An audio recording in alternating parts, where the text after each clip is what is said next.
A new person on today.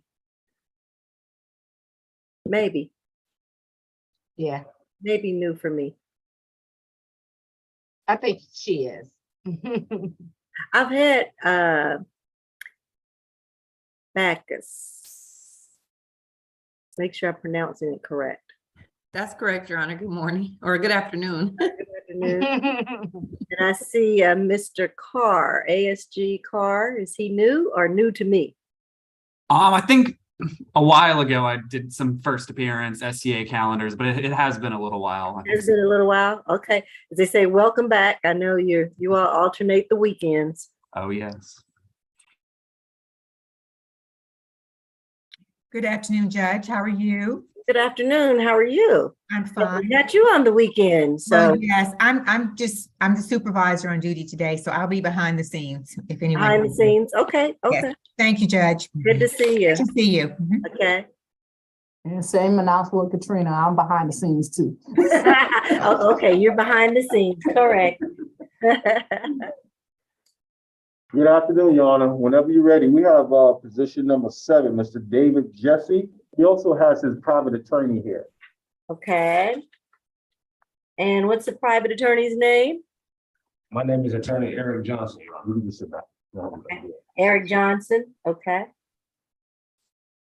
All right. That sounds good. Let's see where the PDs are. Once I can see them on the screen, I'll give my opening and get started. All right. Mr. Johnson, There any we way go. that you can, I'm sorry, Attorney Johnson, any way that you can type in your bar number in the chat or just give it to me so we can associate you with the case until you file your entry appearance?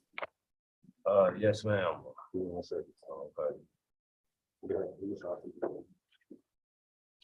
It just need to come to me. I have Ms. Armstrong and Whitfield. Good. Okay. Yes, good afternoon, Judge. Good afternoon.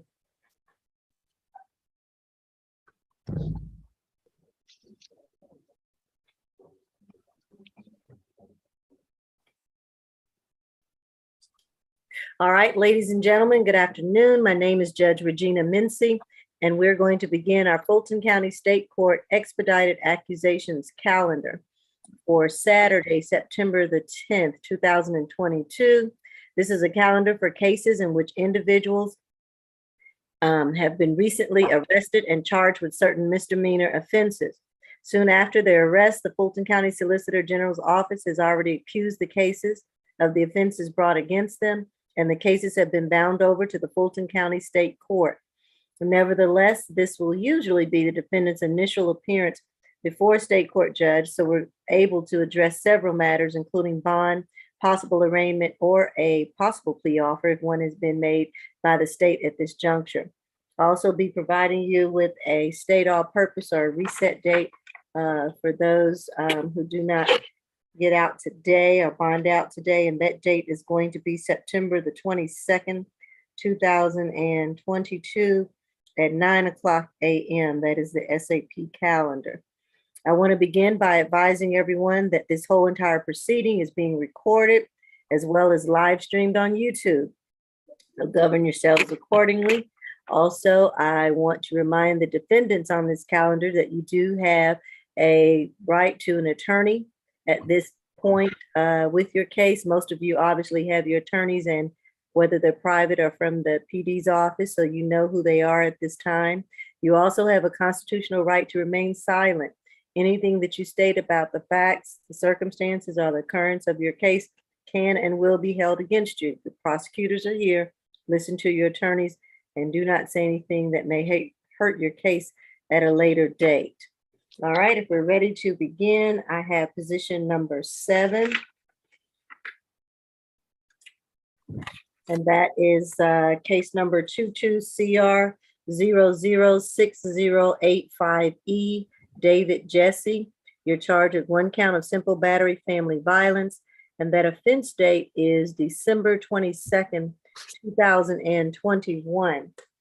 And Mr. Johnson, I will get to you after we have pretrial, and the state will go first. So pretrial, what do we have?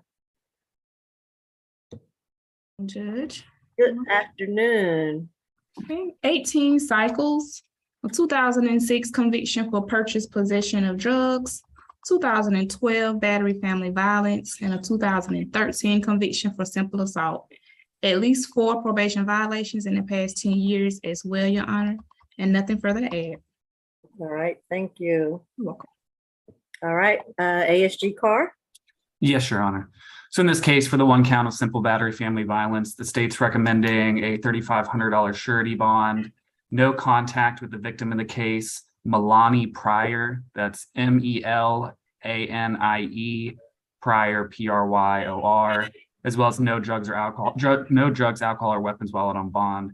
Your Honor, in this case, the victim, Ms. Pryor, was moving. The defendant offered to help her. Ms. Pryor offered to pay him after they were done. And then after showering, sitting down, the defendant immediately started demanding this money for helping her move. He got very angry. It escalated to the point where he pushed her to the ground. And then outside his apartment complex, he actually dragged her across the apartment complex parking lot.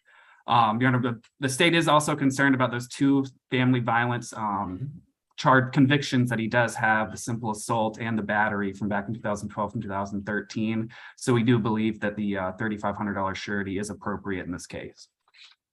Okay. Are you requesting a stay away as well or not? I believe that this took place at the defendant's apartment, not at the victim's place where she lives. So if that's the case, then that's why I wasn't recommending to stay away. Okay, great, thank you. All right, Mr. Johnson. Yes, Your Honor. Before you is Mr. David Jesse. He is 58 years old, a resident of the Atlanta metropolitan area. He went as far as 11th grade in school. He resides at 1108 Old Chattahoochee Avenue.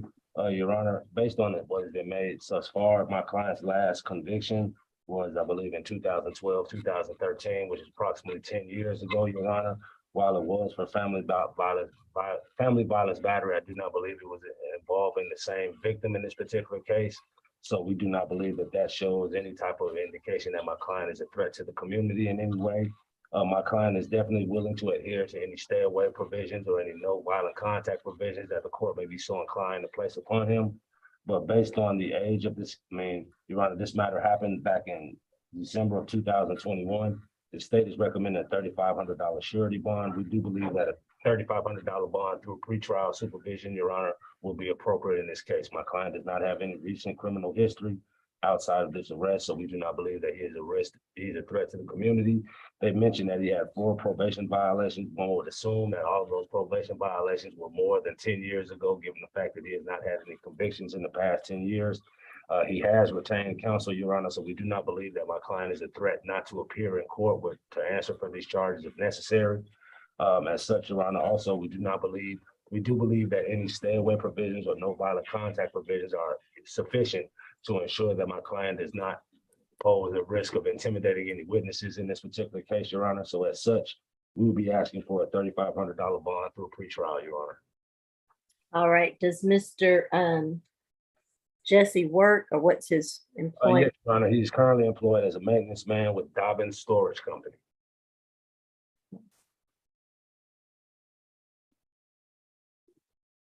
And I believe the solicitor is correct, Your Honor, when they say that this incident took place at Mr. Jesse's home and not that of the victim in this case. We do not know where she lives, but if the bond order stated stay away from the victim's residence, we would have no problem adhering to that as well, Your Honor. Okay.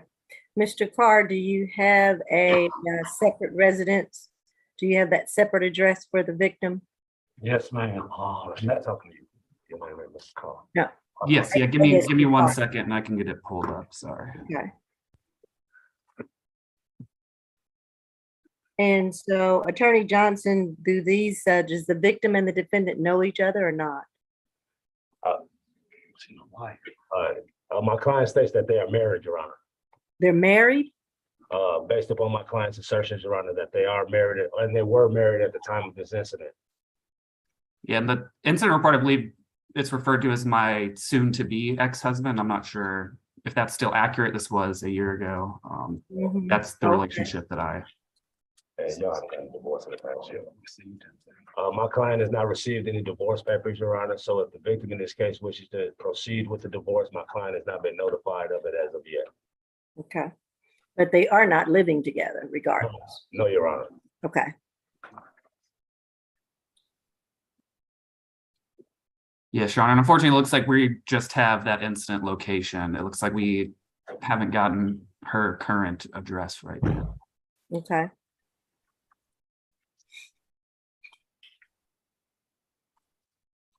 All right, I'm going to give a $3,500 signature bond through pretrial per judge. JR. I'm going to order no further contact with the victim, a Melanie Pryor. I'm going to order no drugs, alcohol, or weapons while on bond, except for those prescribed to you. I'm going to also order through pretrial the one-day anger awareness course. And I think that will be it. Anything else, counsel, that I need to take up? Your Honor, just for my edification, you said that the case number for this matter is 22 CR 006085E. Correct. Okay, and so I'll file my entry of appearance on that. But yes, that's all from the defense, Your Honor. Thank you. Okay, thank you. Thank you. Next, Your Honor, we have position number 2. Ms. Campbell, position number 2.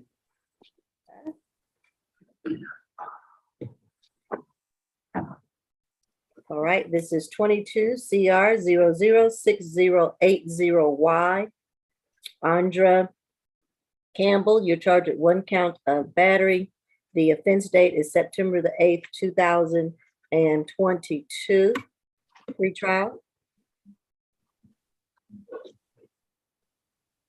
3 cycles, Your Honor. A 2021 2021 theft by shoplifting out of Doherty County. Pre-trial diversion program, and it ended in a dismissal after the completion of that program. Also, a 2021 driving without a valid license out of Stewart County. That was the last arrest, Your Honor, and nothing further. All right, ASG Carr. Yes, Your Honor. In this case, for the 1 count of battery, the state's recommending a $2,000 surety bond, as well as no contact with the victim in the case.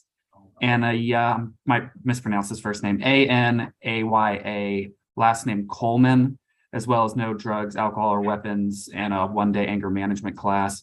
Your Honor, in this case, the victim, Ms. Coleman, she was told the police that she was attacked by a group of people. It was 3 or 4 people, including the defendant, and they had left by the time that the defendant or by the time police arrived, the defendant was no longer on the scene. They were able to find the defendant. The victim was able to positively ID her, and she said that the defendant was the one who punched her in the face, leaving a bruise on her eye. It doesn't seem like they have any relationship. This was a random attack. So we do believe that, $2,000 surety is warranted in this case. All right, Phoebe Whitfield. Yes, thank you, Your Honor. We are asking for a $2,000 signature bond, either through pretrial or through the jail, Your Honor, given her lack of criminal history, particularly lack of any violent offenses, no prior FTAs. Miss Campbell is 21 years old. Your Honor, she has lived in Atlanta all her life. She lives with her mother and has extensive community contacts, friends, family here in town, Your Honor, to ensure that she returns to court. She is a high school graduate, and she's completed some about 2 years of college at Georgia State University, Your Honor, and is due to start back again soon to complete her degree. She will be, she's currently unemployed, but she will be beginning a job at Amazon starting September 18th, Your Honor. And as far as any contact with Ms. Coleman, we do not pose a no contact provision. Ms. Campbell, sounds like Ms. Campbell and Ms. Coleman don't have any reason to contact each other. They're sort of acquaintances, friends of whoever. So they have no reason to contact each other, and we do not oppose a stay away. That was I believe, a commercial address. Ms. Campbell does not live at that address. So like I said, Your Honor, we'd be asking for a $2,000 signature bond.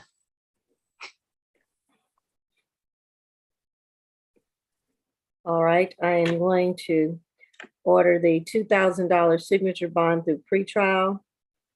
I'm going to order no further contact with the victim, Ananya Coleman. I'm gonna order no drugs, alcohol, or weapons while on bond. I'm gonna order the 1-day anger awareness course through pretrial. And as you stated, I won't do a stay away, just as long as she does not have any further contact with the victim. Thank you, Mayor. All right, My apologies, Your Honor. What was that bond amount again? $2,000 signature bond through pretrial. Thank you. Yeah.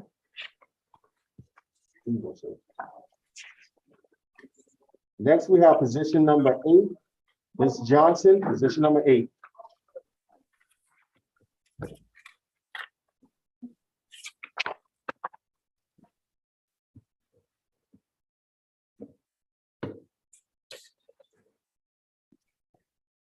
All right, this is 22 CR 006088A. Akia Johnson, you're charged with 1 count of lauder prowling. The offense date is 9/9/2022. Pre-trial. 7 cycles, Your Honor, out of the state of Georgia. A 2015 conviction, a public order crime. 2017 false imprisonment, willful obstruction of a law enforcement officer, and also a 2017 theft by shoplifting. That was first offender, which was sealed in 2019. Defendant is currently on pretrial for an open public order crime under case number 22 CR 005943, A as in Adam. And we will be doing a bond surrender for that case today, Judge, and nothing further. Okay. Your Honor, just to clarify the record from pretrial, the 2017, is it false imprisonment or false report of a crime? I just want to make sure the record is correct. False report of a crime. My apologies if I said imprisonment. Okay. No problem. No problem. Thank you. 1 second, Your Honor. Let me pull up the bond recommendation for this. The bond recommendation for this, Your Honor, is going to be a $1,500 surety bond, a no further contact with the co-defendant. His name is Terriano Ragland. I believe that's position 11 on today's case. I'm sorry, I'm going back and forth, toggling between screens. So the $1,500 surety bond, no further contact, and to stay away from the incident location, which I believe is 3234 Peachtree Road. In this incident, Your Honor, I believe it occurred yesterday. An officer was dispatched to a suspicious person call at the incident location, the Meridian condo homes. And upon arrival, the officer spoke with the caller, who's the concierge of the complex. Her name was Miss Antonia Nadam Jajalt. She advised that she had seen a white vehicle driving around the parking lot slowly and stopped beside multiple vehicles, and that she saw a Black female get out of the vehicle and pull on the driver's side door of a Kia. The officers then watched the video footage and observed the white vehicle doing exactly what she said, driving and stopping near several vehicles before the defendant pulled on the door of that Kia. And Your Honor, based on the history and already being on open probation, we feel as though a surety bond is more than appropriate, nothing further. All right. Phoebe Whitfield. Yes, Your Honor. Miss Johnson is 28 years old. She has lived in Atlanta for, I believe, most of her life, if not all of her life. While she does not have a current place where she's staying permanently, her family does live here. Actually, her mother is a deputy in Clayton County and will definitely be sure that she returns to court. It sounds like Miss Johnson has a plan to maybe return to her mother to live. She is a high school graduate, Your Honor. She was due to start working at a restaurant in the local area in a few days, but she has not been working at the moment. Your Honor, we would ask that Miss Johnson, and for the record, she does deny the allegation, and this is just being an allegation at the moment. We would ask that Your Honor lower the bond recommended. I believe the state recommended a $1,500 surety. We would ask no more than a $500 surety bond. We're aware of her open case at the moment, but in light of her denial of allegation and lack of any violent offenses or particularly any theft offenses, even though she did use her first offender for a previous theft offense, that conviction has since passed. And we'd ask Your Honor not to consider that. So that would be our request. All right. Oh, and sorry, we don't oppose a stay away either. She does not have any reason to return to that address. Okay, thank you. All right, I'm going to order the $1,500 surety bond. I'm going to order no further contact with the co-defendant Terriano Ragland. I'm going to order a stay away from 3334 Peachtree Road, Meridian Condo Homes. I'm assuming that this defendant does not reside there. That's correct, Your Honor. She does not. Okay, so that would be a stay away from that complex, not just one apartment, but from the whole complex, the Meridian Condo Homes. Also, no drugs, alcohol, or weapons while on bond. And I think that will be it. Anything else, counsel? Nothing further. Thank you, Your Honor. All right, thank you. Thank you. Mhm. Your Honor, next I have the co-defendant, Mr. Ragland, position number 11. Okay.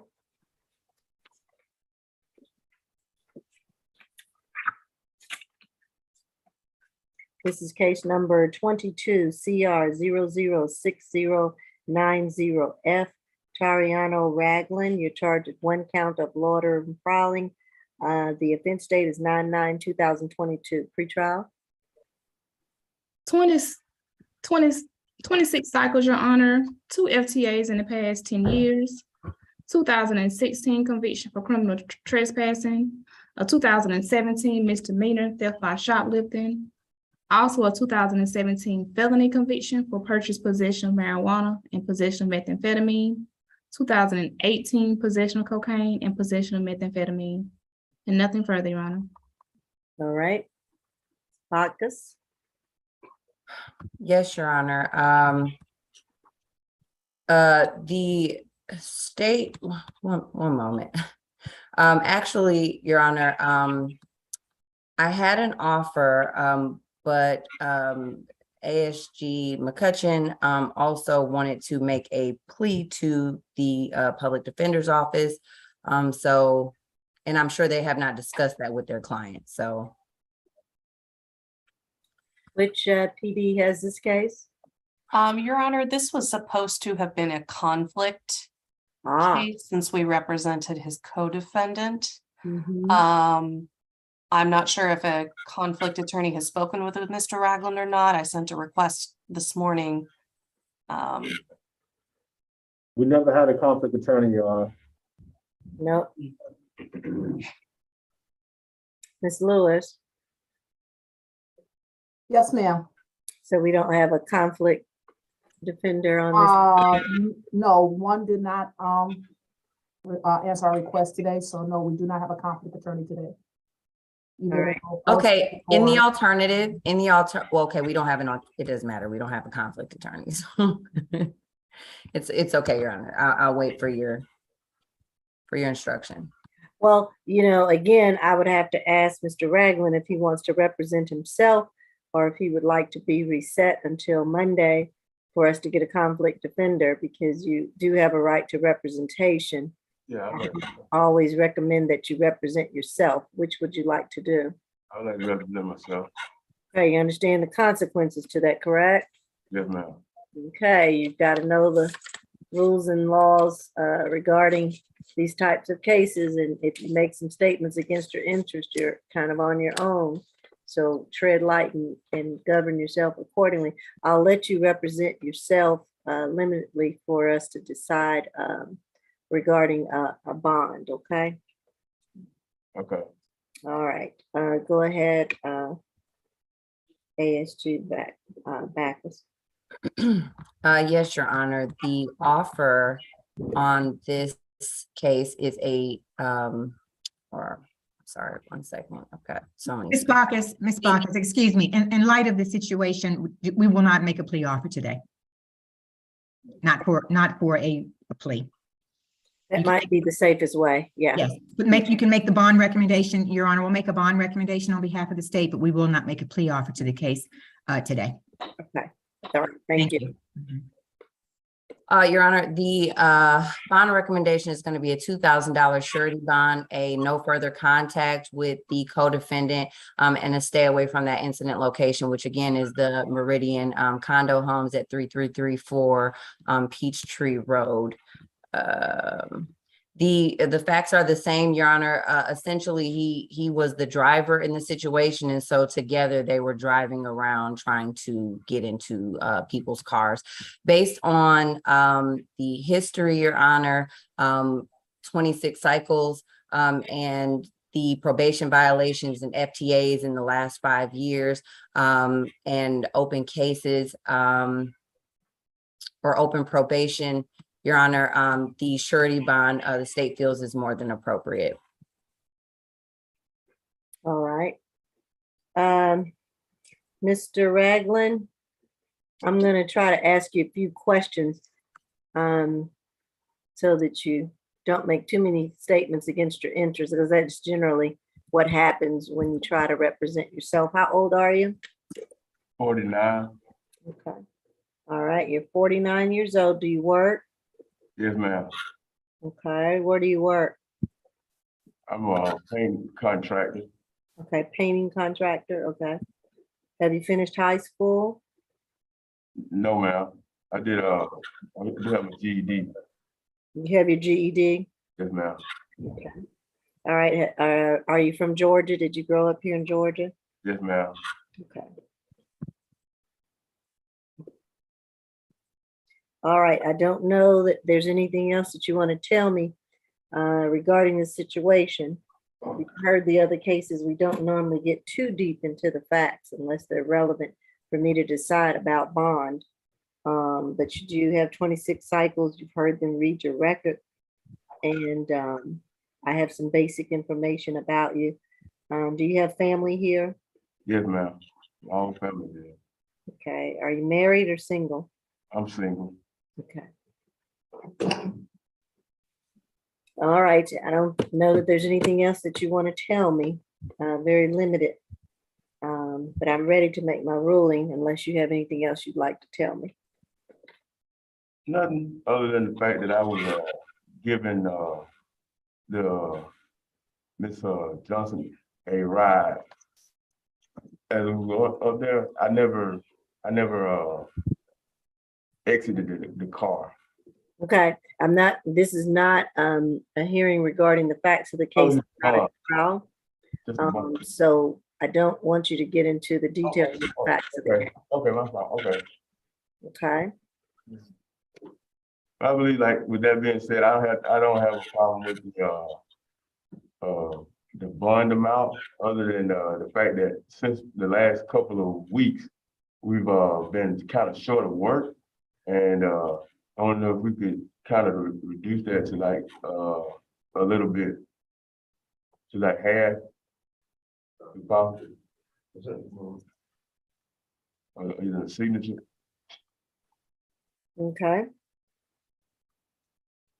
All right, I've thought about that, and based upon your history and some of the facts that I've briefly heard about the case, I'm going to give you a surety bond, a $2,000 surety bond. And I'm going to order no further contact with the co-defendant in this case, Ms. Johnson.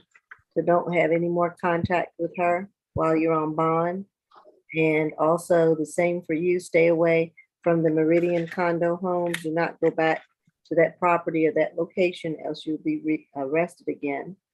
And I'm gonna ask you to adhere to the condition of no drugs, alcohol, or weapons while you're on bond, except for medications prescribed to you. All right, so that's a $2,000 surety bond. Thank you, Your Honor. All right. Next, we have position number 12, Ms. Ramirez, position number 12.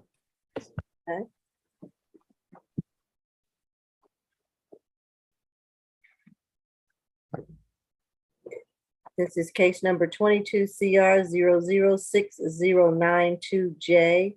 Is it Dahlia or Delia Ramirez? You're charged with 1 count of pedestrian in the roadway, a 2nd count of giving false information to a law enforcement officer, both with the offense date of September the 9th, 2022. Pretrial. 17, multi-state offender, Your Honor, with 17 cycles out of Georgia, two cycles out of the state of California, 18 out of Texas, 2000 out of Georgia, a 2017 conviction for possession of a Schedule II controlled substance, a 2019 disorderly conduct, a 2020 criminal trespassing out of Clayton County, out of Texas, a 2007 evading arrest, 2009 conviction for giving false information, 2010 criminal mischief, and 2011 felony for unauthorized use of a vehicle. Nothing further, Your Honor. All right. Your Honor, the state's offer on this case is for the pedestrian and roadway, $1,000 signature bond, and on the giving false info, $1,500 surety bond, making for a total of $2,500 split bond. The incident occurred yesterday. An officer was on patrol in the Lindbergh area of Buckhead, came into contact with a female in the roadway who was stopping vehicles, asking for money. The officer stopped the female, who was later identified as the defendant, and instructed her that she needed to get out of the roadway and that she could not ask people for money. And so the defendant did get out of the roadway, but when the officers crossed the street, she went back to the roadway and started soliciting again. So the officers reapproached and gave, when asked her name, she gave the name of Ryken Williams with the date of birth of 10/21/1976.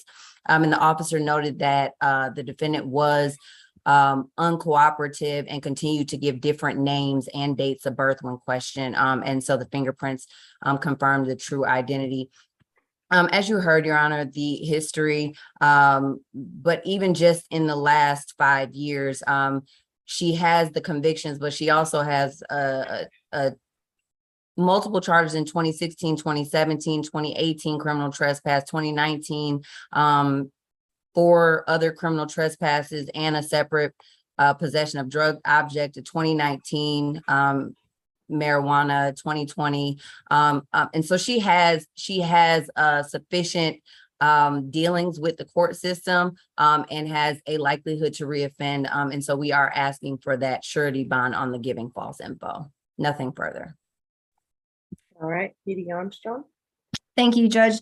The only place that the state and I differ is that I'm also asking for a signature bond on the false information allegation. I'm asking Your Honor not to perpetuate the criminalization of homelessness in the state of Georgia. My client was out on the street. She was trying to get money, and the cops told her to stop. And when she introduced herself to the officers, she went by the name Miss Williams, and that is actually what she introduced herself to me as Miss Williams. She self-identifies as Miss Williams. I don't understand why this other name is popping up, but that is who she identifies with, and that's not, so there's absolutely no intent for her to give false information to law enforcement. So I would ask for a $500 signature bond on both charges. She is also homeless, so any monetary amount is something she's not going to be able to post. Thank you. Your Honor, I completely understand and I sympathize with homelessness. I would disagree with her on the point of there was no intent to give a false name, because the officer in the police report also noted that he recognized her, and when he pulled up the record, she had also given him a false name on August 11th, and he told her, then if you gave me a false name, you're going to go to jail for this. And so this was the second time he had encountered her, and she gave even a different name and date of birth at that time. So nothing further. How old is she, Ms. Armstrong? Born in 1976. I can't do math that quick. I I went to law school. was putting you to the test. I failed it. Looks like she's 36 or 46. 36. Gotta be 46 because I was born in the 80s and I'm 37, so. Babies, babies. Babies, babies. Okay, all right. And I'm assuming she's not working as well. No work, no home as well. No, Judge. And so I'm assuming you'll get your social worker to talk to her, help her with some resources. Yes, Judge, we can do a referral. Okay.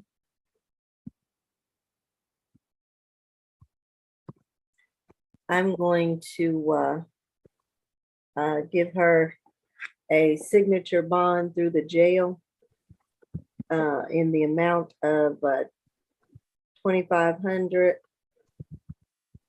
which will be $1,000 on the first charge and $1,500 on the second charge. And that'll be SOB jail. I'm going to order no drugs, alcohol, or weapons while on bond. I'm going to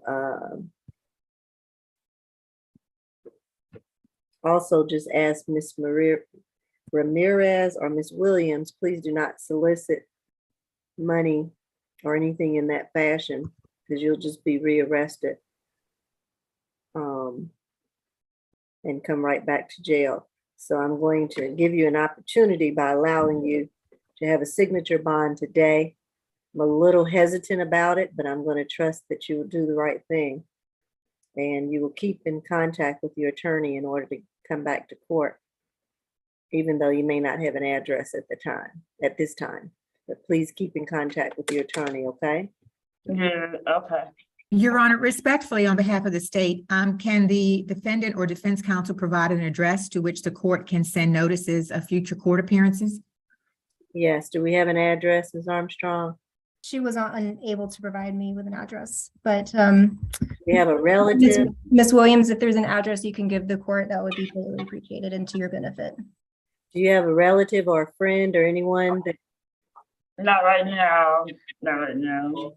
Well, I might need to change it by order of the judge to pretrial so we can keep up with you.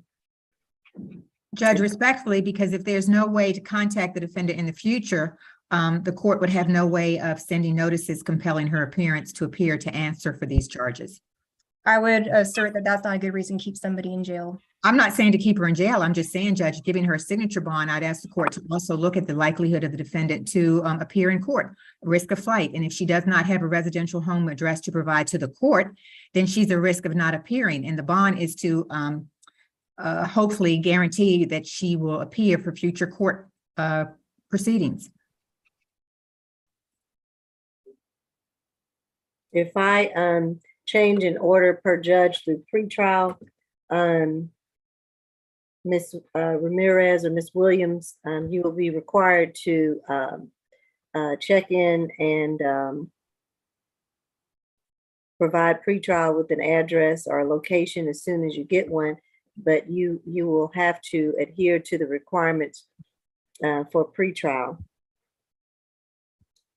And pretrial, how often would she have to check in? Monthly, Your Honor. Monthly? Okay, Yes, I'll change it and order it through pretrial Per judge. per judge so that we can try to keep up with you. Ms. Williams, will you do that? Sure. Okay, Thank you, Your Honor. all right, thank you. Thank you, Judge. All right, thanks.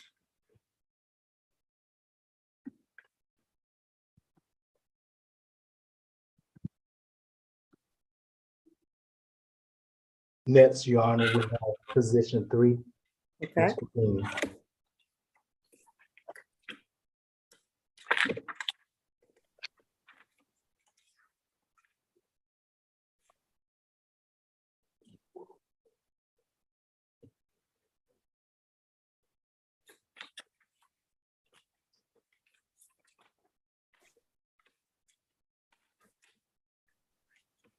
All right, this is case number 22, CR 006083D. Trevor Dean, you're charged with DUI, driving under the influence, let's say, and speeding. The offense date is September the 8th, 2022, pretrial. This is the first arrest out of Georgia. There are 4 cycles out of the state of Texas, a 2008 conviction for possession of marijuana, misdemeanor conviction, and there's also a hold, Your Honor, out of the state of Texas, and nothing further. All right, ASG Carr. Yes, Your Honor. In this case, for the DUI less safe, the state's requesting a $2,500 surety bond, no drugs, alcohol, or weapons, and no driving without a valid license. And then on the speeding charge, a $500 surety charge for a total of a $3,000 surety. Your Honor, in this case, the defendant was pulled over for driving 63 in a 45-mile-per-hour zone. The officer was able to smell alcohol in his person. He got him out of the car, conducted field sobriety tests, and based on those results of those tests, placed him under arrest. Your Honor, given I know first cycle in Georgia, he does have the cycles out of Texas as well as a hold out in Texas. So we do believe that based on those factors, a flightless, making sure that he's able to come back to court, we do believe that the surety bond is appropriate in this case. All right, Whitfield. Yes, thank you, Your Honor. We would be asking for a signature bond in Mr. Dean's case to report through pretrial services. We're aware of his hold in Texas, Your Honor. However, in speaking with Mr. Dean, he informs me that he actually he owns a medical courier company. He's actually one of the co-founders of it. They are nationwide, so he has many reasons to come back to Georgia, not only for this particular case, but also in benefit of his business. He's actually been staying in Roswell in the Atlanta area for the past 1.5 years. He will be here for the foreseeable future, Your Honor, separate from the Texas hold. He is 36 years old. He has a bachelor's degree and 2 bachelors in finance and accounting, Your Honor. Given a lack of prior DUI convictions and his understanding that he will return to answer for this charge, Your Honor, and lack of criminal history in Georgia, we'd be asking for a signature bond for Mr. Dean. All right, I'm going to order the $3,000 surety bond, $2,500 on the DUI and $500 on the speeding, for a total of $3,000 surety bond, no drugs, alcohol, or weapons while on bond. And I was going to say no driving unless he has a valid license through DDS, but I don't know, again, whether he has a Georgia driver's license or from some other state. Is he a Georgia resident or not? Sounds like he's not.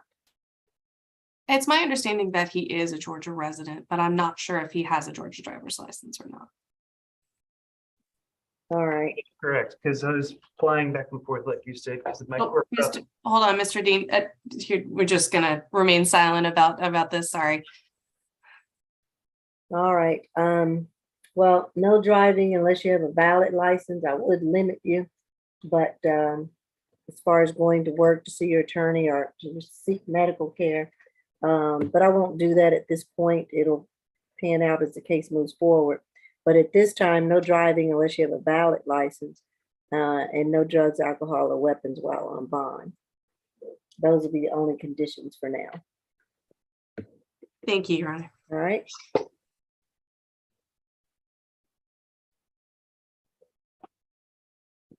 Yes, we have position 5, Mr. Hall.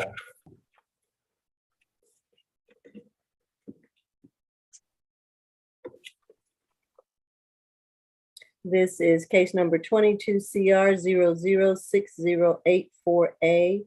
Kentrell Hall, you're charged with 1 count of possession of a pistol or revolver by a person under 18 years of age and willful obstruction of a law enforcement officer, both with the offense date of September the 9th, 2022.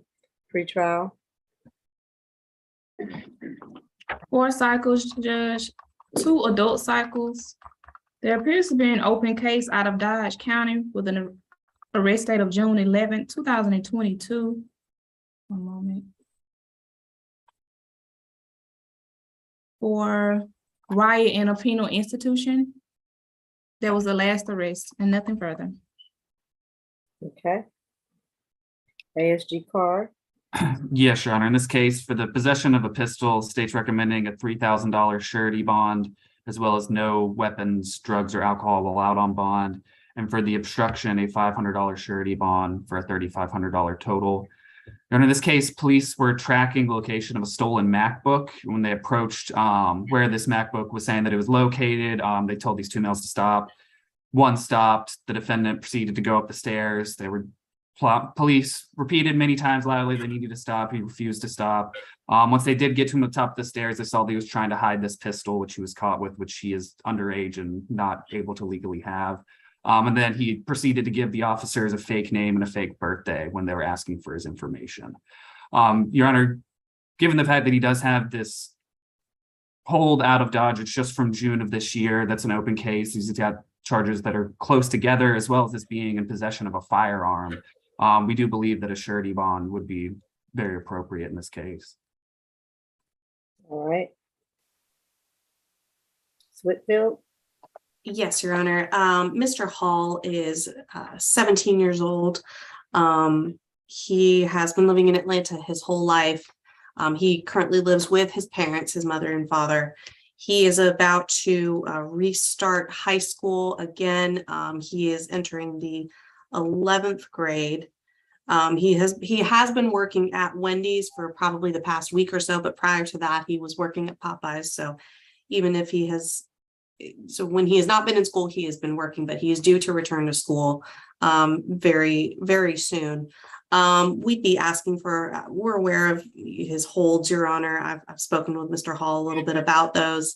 I just want to point out that he, when the officers responded, it was not, they did not determine that Mr. Hall was responsible for the theft of the laptop, which is what they were there investigating. And the other individual, I believe, who he was with was not arrested either. So given his age and given that this offense regarding the firearm, he had not used it or threatened to use it in any manner. He just simply possessed it. Your Honor, or the allegation is that he simply possessed it. We'd be asking for as low a bond as possible, no more than $1,000 for that charge, and $500 of surety bond for the second charge. We're again aware how seriously Fulton County takes firearm offenses. However, given his age and the fact that there was no allegation of violence or anything, this being used, that would be our request.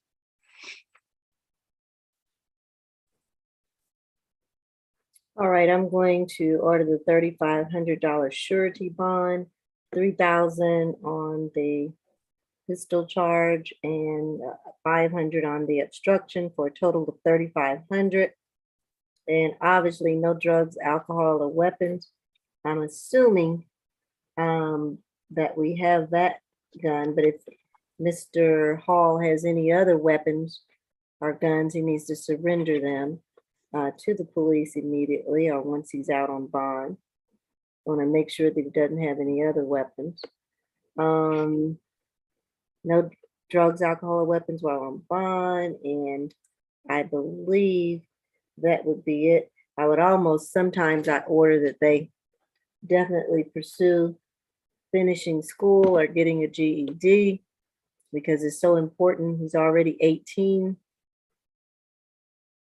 But it sounds like he's getting that together, so I won't make it a condition at this point. But I do recommend, Mr. Hall, you do get back in school or pursue getting your GED. It's going to be important for your future. Nothing further. Thank you, Your Honor. Thank you. Next, we have position 1, Mr. Allman.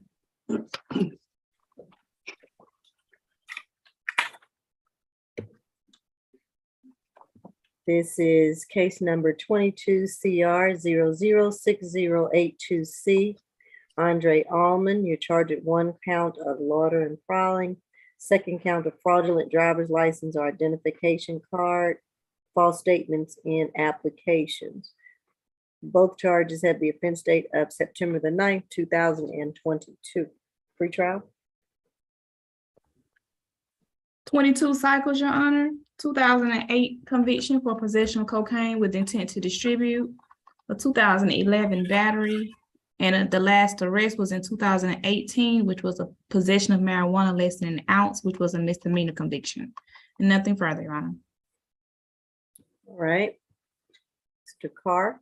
Yes, Your Honor. In this case, the state's recommending a split bond for the fraudulent license charge, $1,000 surety bond, and for the loitering charge, $1,000 signature bond, as well as a stay away from the incident location. That's 5025 Old National Highway in College Park, 30349. Your Honor, in this case, the officer saw the defendant walking away from this incident location. It's an old abandoned Target. When police started approaching him, he started walking away from the officers. When they finally did get a hold of him, he pulled out a Florida license that had false information on it, and that's what he handed to police. Your Honor, one of the state's concerns is that he does have in these 22 cycles of giving false information to law enforcement out of 2012. So he does have a conviction on a similar charge, as well as an older one, 2011 battery.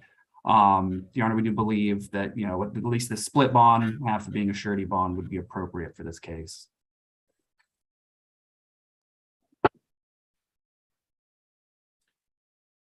All right, Ms. Whitfield. Yes, Your Honor, we'd be asking for no more than a $500 good bond per charge, totaling $1,000. We are aware of Mr. Almond's criminal history. Mr. Almond he raised concerns to me about the nature of his initial encounter with police. It's my indication he was not committing any crime or breaking any law at the time. So, Your Honor, I would imagine that at some point in the future, another attorney, it might be myself or somebody else from the public defender would raise questions about the suspicion of the stop. Your Honor, Mr. Almond is 45 years old. He has lived in Atlanta all of his life. He currently lives with his girlfriend. He has all of his family friends here in town, as much as anyone can for a living in one city their whole life. He is a high school graduate. He's actually been working for the past month, delivering as a delivery driver and setting up big bouncy castles for children, a job that he absolutely loves. So, Your Honor, I would ask for the bond to be lowered as much as possible so that he can get back to working and to continue his life. All right, I'm going to order the split bond, 1,000 signature bond on the first charge and 1,000 surety bond on the second charge for a total of $2,000 split bond. And on that signature bond, it'll be through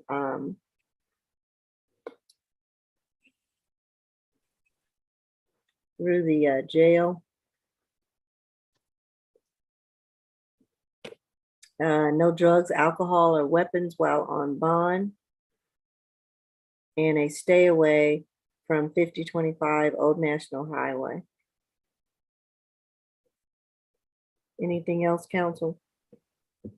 No, Your Honor. Thank you. No, Your Honor.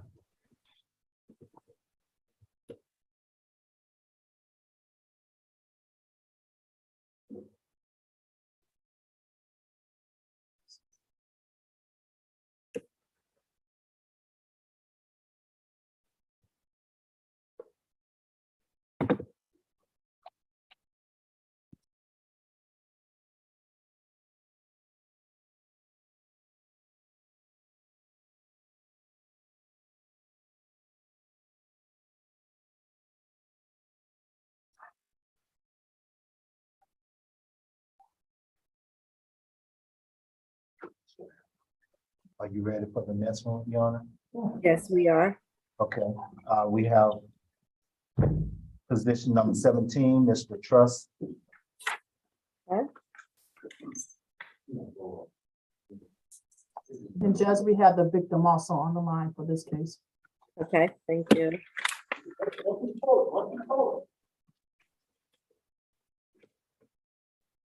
This is 22 CR 006095Y. Sebastian Trust, you're charged with 1 count of battery family violence. The offense date is January the 9th, 2021. Pretrial. For 5 cycles, Your Honor, a 2011 conviction for possession of marijuana less than an ounce. There's an open case out of Fulton County, felony case 22 CP 212226, possession of cocaine with intent to distribute, trafficking in cocaine, illegal drugs or methamphetamine, possession of MDMA, and possession of marijuana less than an ounce. And nothing further, Your Honor. All right. Ms. Backus. Yes, Your Honor. Can we have pretrial confirm an open battery case that I have listed as 22 CR 003246Y? Let me look. And make sure it's yes, thank you. I appreciate it. Okay, I can Your Honor, as you said, this defendant was picked up on a warrant 2 days ago, but the incident was in January of 2021. At that time, the officer responded to 5100 Welcome Road, apartment J20, in reference to a domestic dispute. Upon arrival, the officer spoke with the victim, Lisa Dixon, who advised that during an argument with her boyfriend and the father of her children, who was later identified as the defendant, he struck her in the face with an open hand so hard that she fell to the floor. She told the officer that he had come to her residence to get something from her, and during that time he became upset and irate, and the officer did observe a fresh red and swollen bruise to the left eye. Your Honor, were you able to confirm yet pretrial? I see the arrest date of August 9th, 2019. Yes, it's still open case. That's it. Yes, there is. Okay, thank you. So, Your Honor, based on the open battery case and the open felony charges and the violent nature of the offense, the state feels as though a $3,000 surety bond is more than appropriate, despite the fact that it happened last year. No further violent contact, 1 day anger awareness, and no alcohol, drugs, or weapons while out on bond.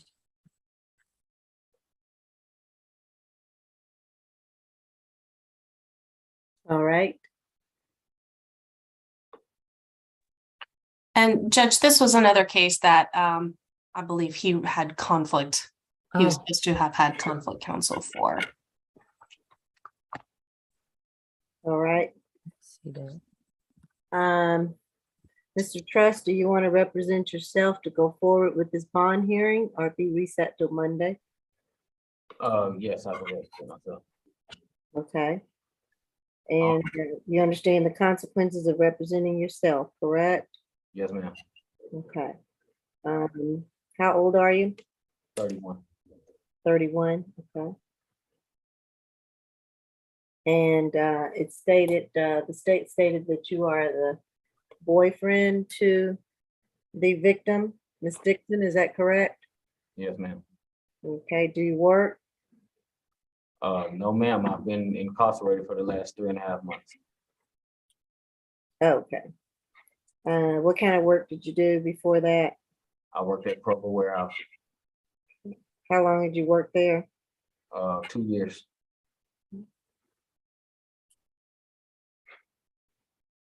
you have any children? Yes, ma'am.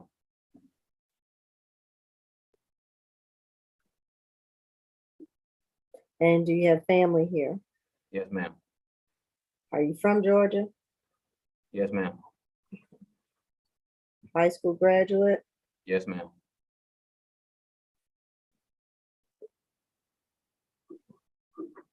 All right. Ms. Dixon, do you wish to address the court today? Yes, ma'am, I do. Okay, raise your right hand for me. And let me make sure, are you driving? Are you driving, Ms. Dixon? No, ma'am, I'm at work. I'm at work and I'm sitting in my work booth. Okay, just making sure you're not driving. All No, right. ma'am. Okay. Do you affirm that the testimony that you're about to give is the truth and nothing but the truth under the penalty of perjury? Yes, ma'am. All right. What would you like to tell me about this incident briefly? Well, I would like to say that, even though with the incident, yes, we did have an altercation. As I told them before, no, I'm not afraid of Mr. Trust. We do share a daughter together. We have been together for 16 years. We have been together for 16 years. Yes, he was upset, and yes, we had an altercation, but I wasn't the one that called the officer. Someone else did. But no, again, I do not feel threatened by him. We do live together, and I am hoping that he can come home today because my daughter, myself, and our daughter misses him very much, and I do not feel threatened again by him. All right. How old is your daughter? She's 6 years old. 6. Okay. Yes, ma'am. And you all are not married? No, ma'am. We're engaged. No, ma'am. We're not married.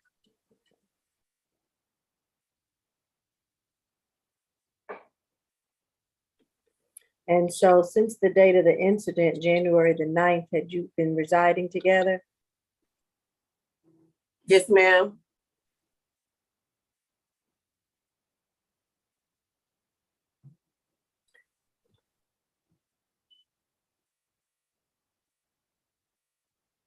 All right, I am going to, oh, I'm sorry. Ms. Backus, do you have any cross-examination for this witness? No, Your Honor. I just, of course, would make the court aware of the cycles of violence. I would also, I'm also wondering, he just said that he was in jail for the last 3.5 months. And my odyssey is running slow. I'm trying to figure out if he's being held on something else. Yes, he's in jail on some felony charges. He may have been transferred from another agency to Fulton County on these felony charges, but I couldn't say where he was coming from, but he is being held on felony charges, not this charge. So This not charge going was home anyway. associated with him when he got booked in. Okay. Okay. No questions for the victim, Your Honor. All right.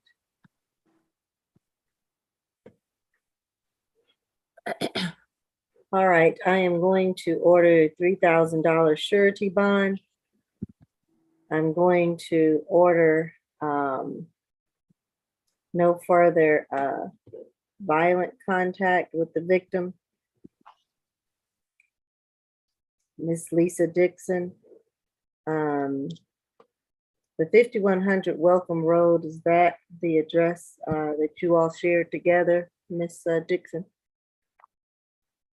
You said, is that the address we share together? Uh-huh. Yes, ma'am.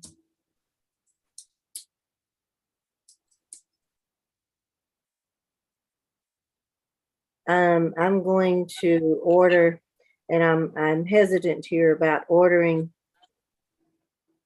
either the stay away. I usually say for a cool down period, and I know he was just arrested, but I'm also concerned that this incident happened back in January, and we're in September. Your Honor, the January state 2021. did not request to stay away. We just Okay. asked for no further violent contact, 1-day anger awareness, and no alcohol, drugs, or weapons. Gotcha.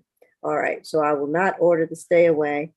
No further violent contact with you. There's a 1-day anger awareness course that I will order Mr. Trust to take. And no drugs, alcohol, or weapons while on bond. And I think that will be it. Anything else, counsel? Nothing further, Your Honor. Thank you. All right, thank you. Judge, just to make you aware of his felony charges, he has no bond on his felony charges at this time, so he will That's not. what I was saying. Released no It time won't be soon. going anywhere anyway. Gotcha. No. Okay. He's on a felony calendar for today. Okay, Okay. thank you. Okay. All right, that's the ruling of the court. Next, we have position 18, Mr. Wilson.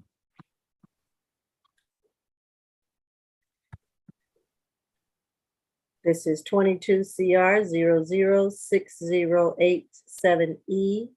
Looks like Chivas or Chavis Wilson. You're charged with 1 count of simple battery. The offense date is July the 3rd, 2019, pre-trial. 3 cycles, Your Honor.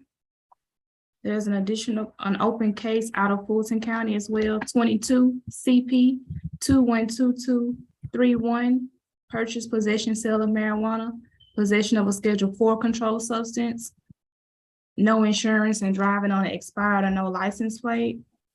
And he's on a felony calendar for that as well, Your Honor. Nothing further. All right. Ms. Backus? Yes, Your Honor. The state's offer on this case is a $5,000 signature bond. No further violent contact with the victim, Nivea Nash, and no alcohol, drugs, or weapons. This incident actually occurred back in 2019. On that date, the victim, Ms. Nash, basically said that an assault had occurred at her residence, which was the incident location of 1770 Marietta Road Northwest. When officers arrived, Ms. Nash reported being struck in the head and kicked in the butt by her boyfriend, who is the defendant. She indicated that over a few days prior, her and the defendant had been in the house, basically on a drug binge. And at that point, within those days, they got into an argument, and he struck her with his fist. And so the defendant was asked to come into the station and give a statement about it, but he refused. However, he did text the officer to the city issue cell phone and say that he had been living with Ms. Nash for a year, but Ms. Nash showed the officers text messages from him to her where he basically admitted the allegations, saying that, I'm sorry, I was high. I didn't mean to do it. And so based on that open case, Your Honor, well, the state's really asking for a signature bond just because the length of time. He's being held on other charges, Your Honor. And so we would just ask that if he does get out, that there be no further violent contact with this victim, nothing further. All right, so Armstrong? Thank you, Judge. I actually didn't speak with Mr. Wilson. I thought he was on the felony counter, but given that the state's recommendation is for an SOB, we are not opposed and do not oppose the stay away, no further contact condition. Okay. All right, I will order the $5,000 signature bond. Looks like through the jail. I'm going to order no further violent contact with Nivea Nash. No drugs, alcohol, or weapons while on bond. And a stay away from the location of 1770 Marietta Road Southwest. Yes, that's correct, Your Honor. Okay. And that is it. No drugs, alcohol, or weapons while on bond. Anything else? Nothing further from the state. Okay. Thank you. Mhm. Next, Your Honor, we have position 4, Mr. Grant. Judge, this is another case where we requested a conflict attorney be appointed to Mr. Grant.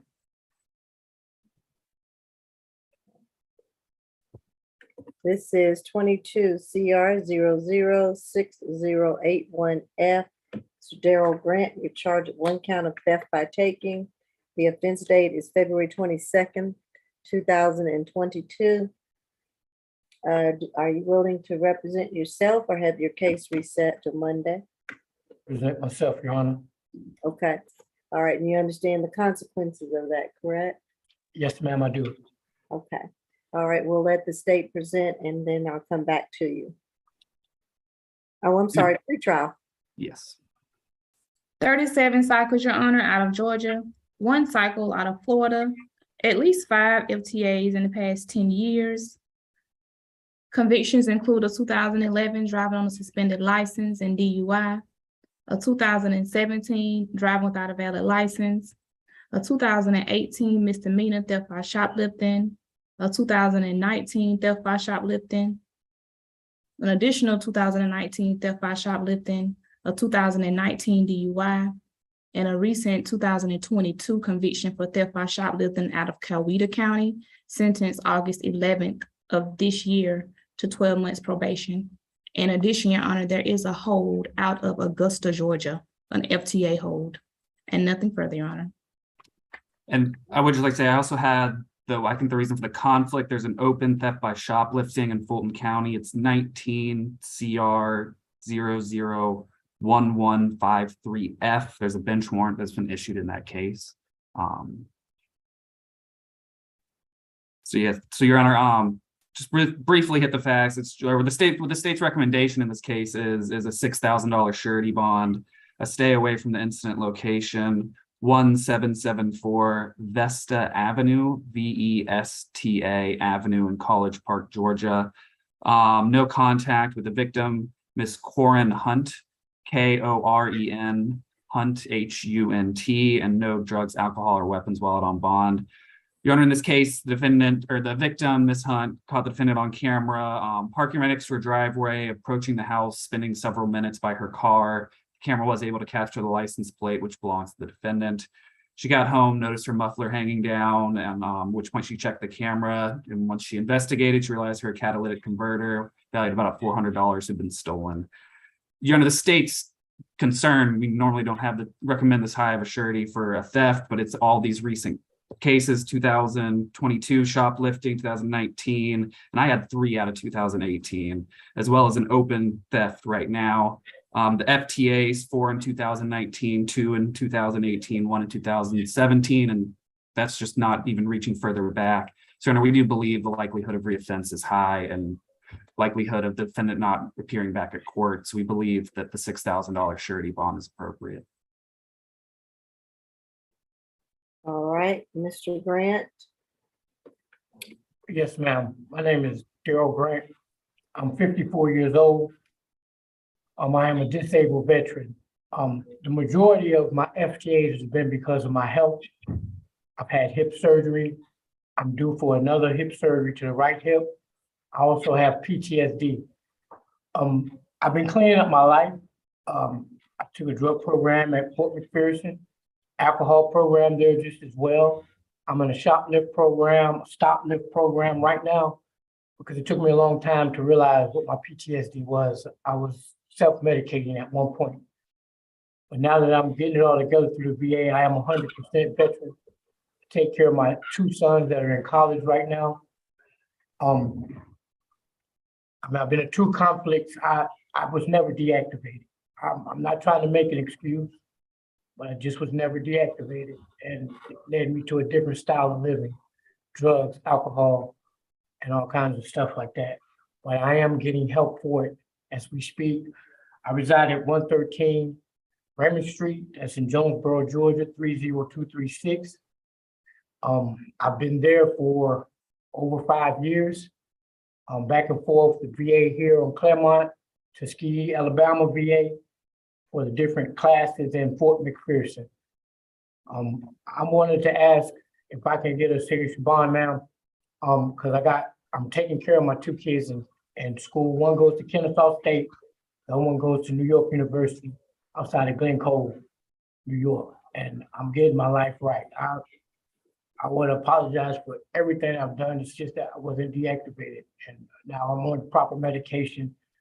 I hadn't been on the medication for 120 days because of Coweta County, but that incident I just got from there, and I was just trying to get my schedule with my hip surgery, get everything back together so I can complete this recovery. Okay. And are you receiving disability or some type of veterans benefits for income? Yes, ma'am, I do. But I help my 2 sons with college. One took my GI Bill from a conflict, and the other one, I help him with his tuition and books and stuff. That's the one in New York. So my finances a little stretched, but I'm maintaining because I'm programming. And that's all I want to do is finish programming to become a productive person. All right. I'm going to, due to your history though, I will not be giving you a signature bond. I'm going to order a surety bond, but I'm going to order that in the amount of $3,000. And I'm going to order you to stay away from the 1774 Vesta Avenue in College Park. Not for sure whose location that is or whose residence that is. That's Miss Hunt's Corn Hunt, the victim in this case. It's her resident. Okay, so I want you to stay away from there. I'm assuming you don't live there. Is that correct? No, ma'am, I don't. I got a question. They gave me a bond in College Park. I came over here with $1,000 surety bond from College Park. And I was attempting to bond out last night, but the guy said to wait till I came to court. So Okay. they gave me $1,000 bond, so I'm just asking, just due to my, having to pay tuition and stuff. I mean, if I have to report to pretrial every month, I'll do the same. I am a resident of Jonesboro now. And I'm just asking so I can get back to my program, please.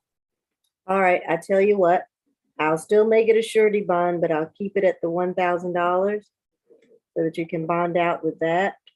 On the surety bond, $1,000. Stay away from 1774 Vesta Avenue. No further contact with the victim, Corinne Hunt, and no drugs, alcohol, or weapons while on bond, except for those prescriptions that are prescribed to you. Yes, ma'am. Okay? Yes, And ma'am. keep the court updated and inform the clerk's office with your current address. Do we have that at this point? Yes, ma'am. It's 113 Raymond Street, Jonesboro, Georgia, 30236. Spell that street name. Raymond, Raymond. Okay. We have it in the system, Judge. It's correct. I checked. It's correct. Good. Thank you. Ma'am, All right. We'll keep in contact to make sure you don't miss any future court dates. I won't. All right. Good luck to you. Thank you. Mhm. Next, Your Honor, we have position 6, Mr. Henderson.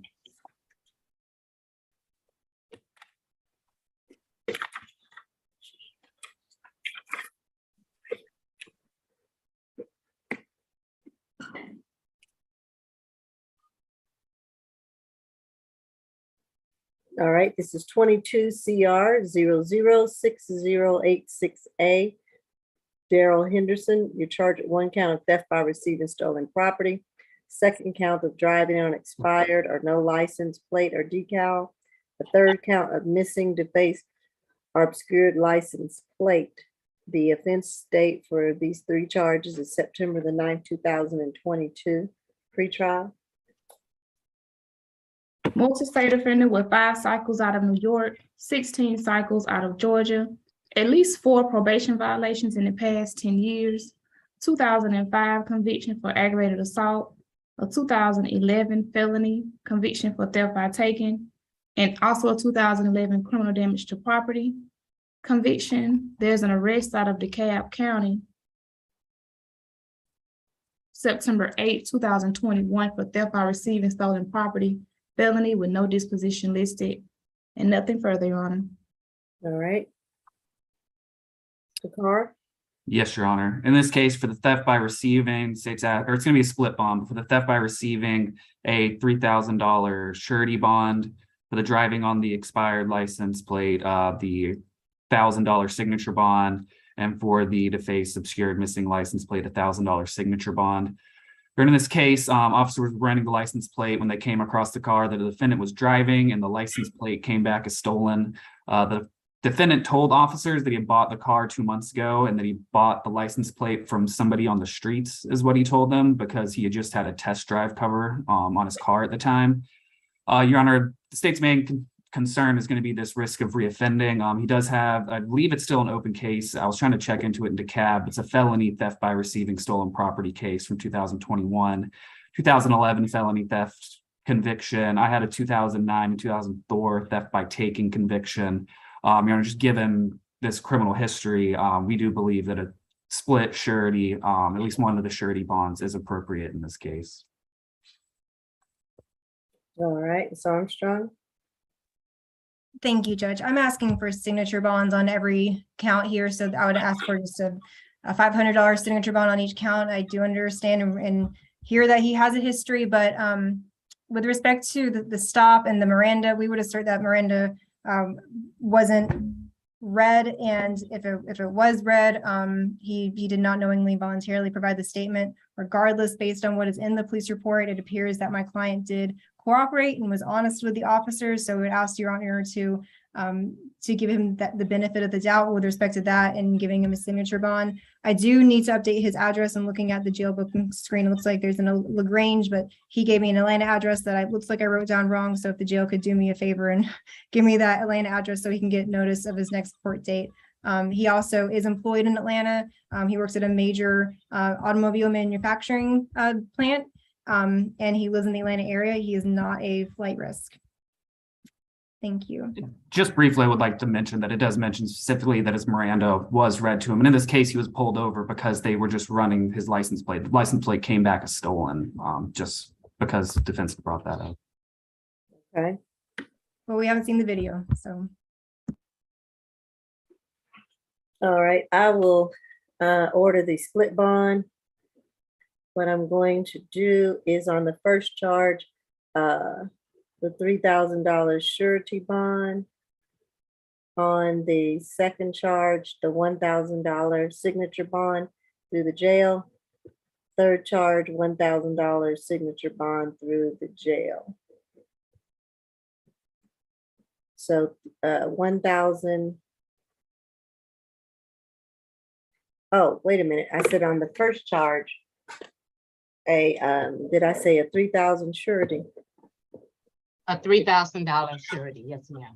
Right, and what I meant was 1,000 for a total of 3,000 split. I'm sorry. Okay. Right, so 1,000 surety bond on the first charge, and then the 1,000 signature bond on the other two charges for a total of a $3,000 split.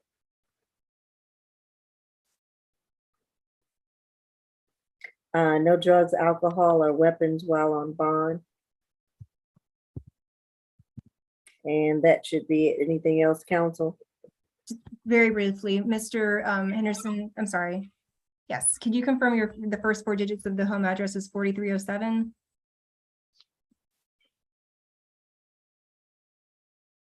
I think he's muted. Did not want to get that wrong. I'm sorry. Say that again. 2307. Great. Okay, I got it right then. Thank you. Okay, good. Thank you.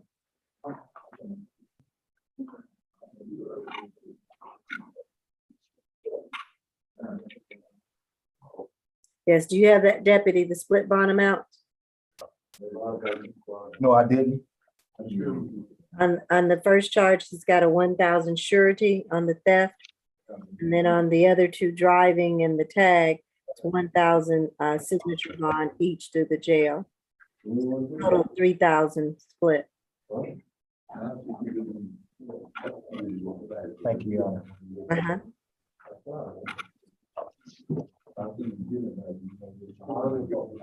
Next, we have Mr. Mitchell, position 9. Okay.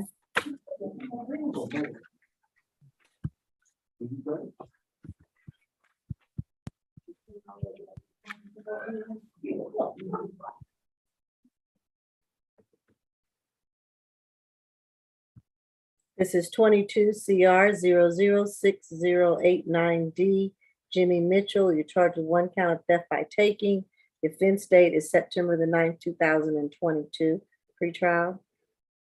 Judge, there was no criminal history on file for the defendant. All right. Backus. Yes, Your Honor. I do have a criminal history, but it's all fairly remote. He had 16 cycles, but most of them were in the late 90s, early 2000s. So he does have a limited recent history. This incident occurred yesterday. Officers responded to a suspicious male and a larceny call that occurred at 240 Grant Street. Upon arrival, they spoke with the caller, who's also the victim, Mr. Marcus Pelton, or Marcellus Pelton Smith, who advised that he spotted the suspect that had stole his furniture sitting at the BP gas station. So Mr. Pelton Smith provided video footage to the officers, which confirmed that the suspect was the same male from the surveillance footage. So the officers detained the male, who was later identified as the defendant, The defendant told officers that he didn't take any furniture, but the officers saw from the video that not only was it the same person, but he was wearing the exact same clothes as when the items were taken. I believe there is a $5,000 surety in place on this, and our victim witness advocate did speak to the victim. He said he did not know the defendant that stole his patio furniture. The cost was around $500. He said that, okay, wait, let's see. He wasn't sure. He thought that the defendant might be homeless, but he does want him to absolutely stay away from his home. The state is okay with reducing this, Your Honor, to a $2,000 signature bond. We want that no further contact with the victim and to stay away from that incident location, which I believe is 240 Grant Street. But as defense speaks, I'm going to verify that address. Okay. And Your Honor, I did provide an updated address for Mr. Mitchell so he can receive notice of his future court date, and we agree that a signature bond on this matter would be appropriate. Okay. All right, I'm going to order the $2,000 signature bond, and I will order that signature bond through the jail. And I will order that stay away from 240 Grant Street. No further contact with the victim. Is it Marcella Smith? Pelton's hyphenated Smith, Pelton. Okay. Pelton Smith. No further contact with that victim, Mr. Mitchell. No drugs, alcohol, or weapons while on bond. All right, and that should conclude the case unless counsel has anything else. Nothing further, Your Honor. I will say that the police report is a little sketch, and I'm trying to identify the correct address, and so I hope that is the correct stay away address. Oh, okay. I see 245 Memorial Drive Southeast, and I'm trying to pull up the warrant right now because the 240 Grant Street was the address on the warrant, and I'm not sure which one it is.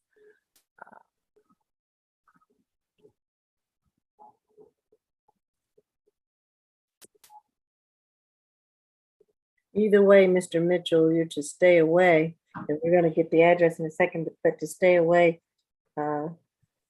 from this incident location. I think the way we can figure it out is if I look up 240 Grant Street. I'm just trying to make sure that's not the BP where he was sitting and located. Okay. 240 is an apartment complex. It is? Okay, Yeah. so that's it then. Okay. So the stay away is for the 240 Grant Street, correct. Grant Street, okay. All right, that will conclude this case. Thank you, Your Honor. Next, we have position 10, Mr. Perroni.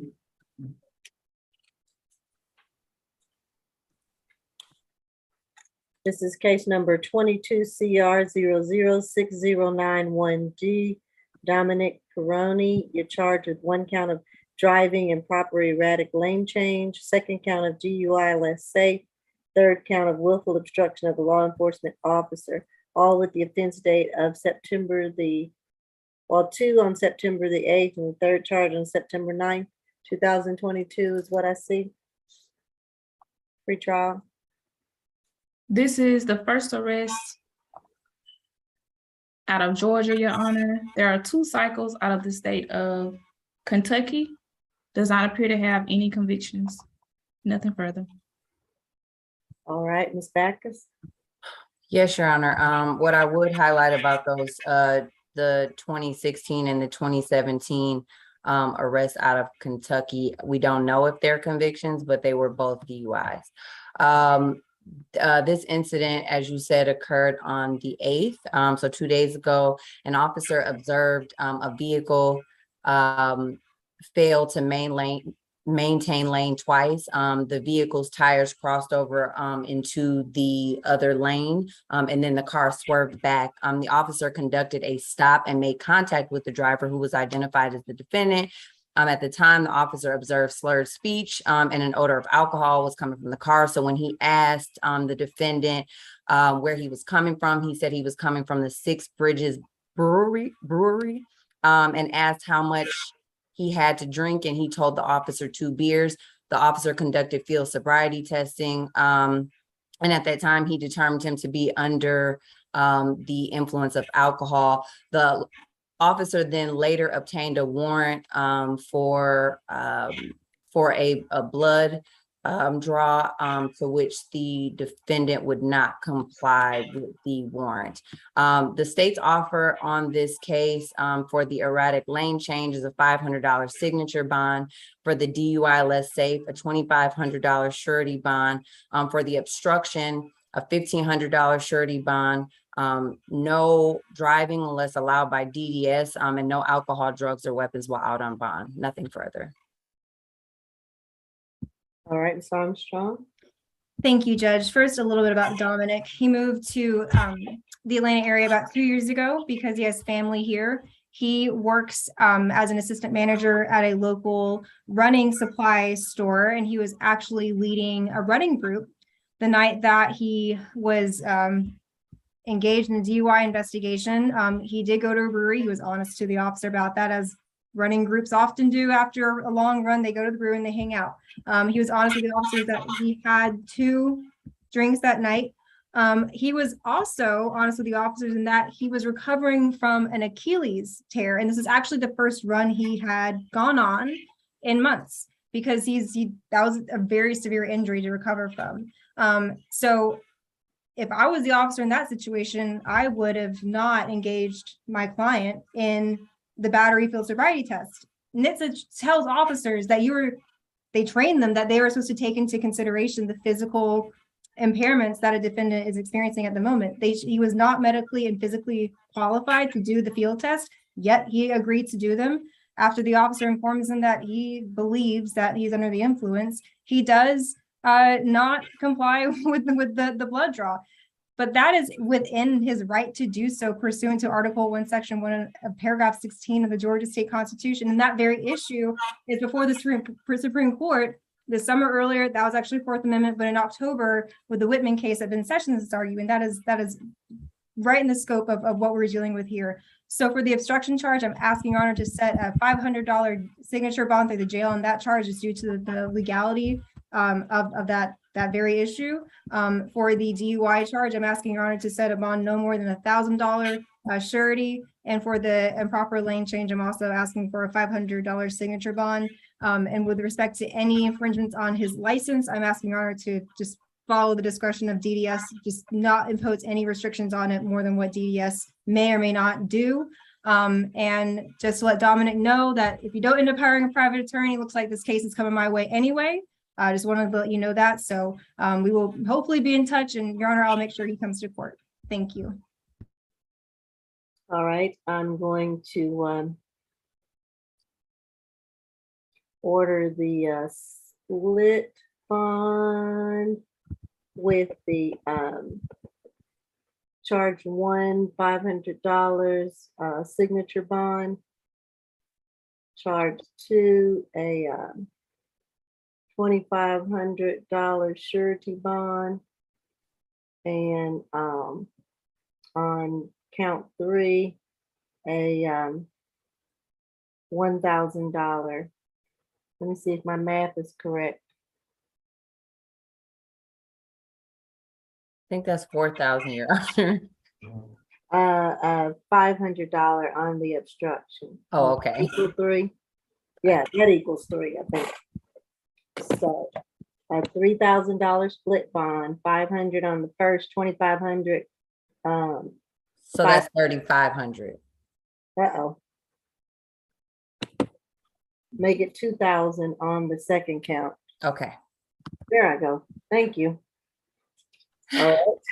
So it is Saturday, but we'll do a $3,000 split bond, 500 signature bond on the first charge, $2,000 surety bond on the second, and 500 signature bond on the third. So only the 2,000 surety on the second charge. Is that right, Ms. Lewis? That is correct. And the only other thing that we asked for, we were in agreement that DDS can limit the driving history, but we did ask for no alcohol, drugs, or weapons while out on bond.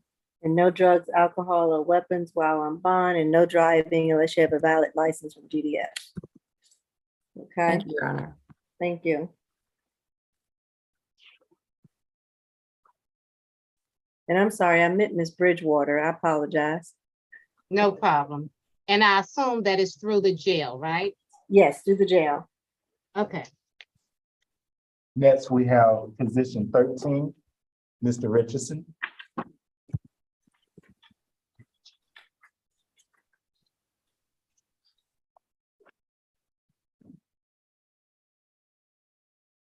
This is 22 CR 006094F.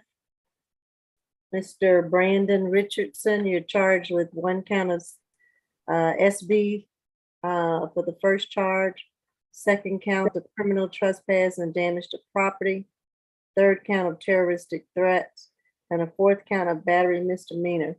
Do we need a breakout, or are we okay discussing this since it is on Zoom and YouTube?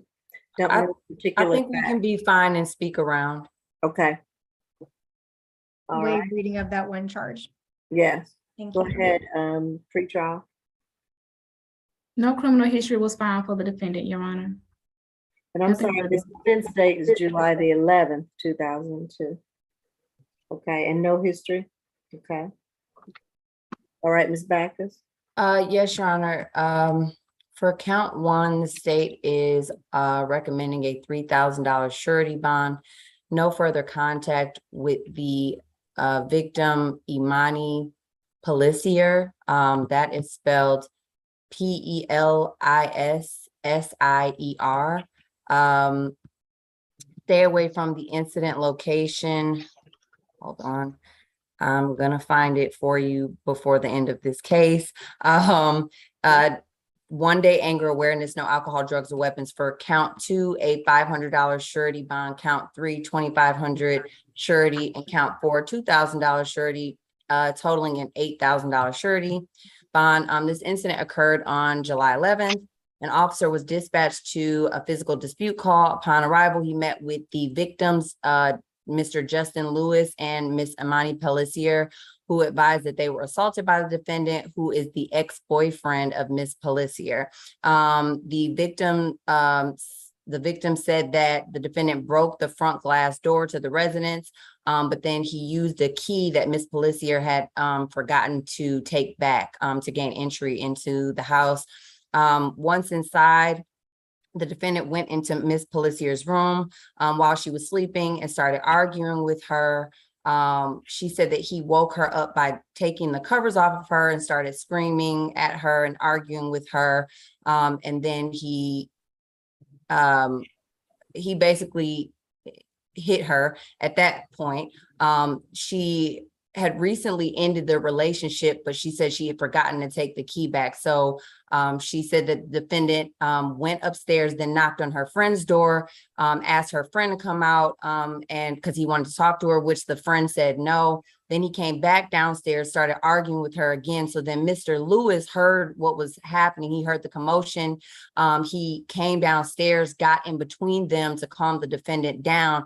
And that's when the defendant got even more angry and punched Mr. Lewis in the face 3 times, to which he had a pretty serious busted lip. He thought he might need stitches.